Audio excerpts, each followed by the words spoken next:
বন্ধুসকল আজি বনাব লৈছোঁ চিকেন থাই কাৰী।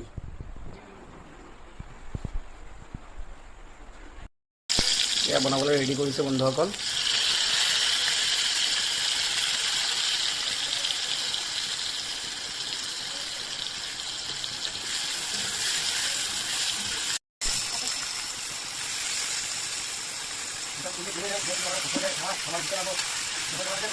অসমীয়া স্পেচিয়েল আৰু দেই আজি বন্ধুসকল।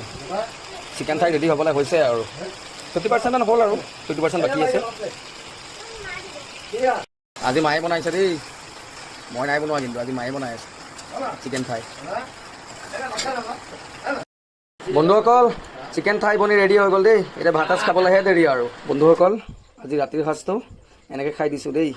এয়া হৈছে লিভাৰ আমঠু ভাজি, এইটো হৈছে চিকেন থাই, আৰু এইটো হৈছে লগত চালাড। ভিডিঅ'টো ভাল লাগিলে লাইক শ্বেয়াৰ কমেণ্ট কৰিব দেই। ধন্যবাদ।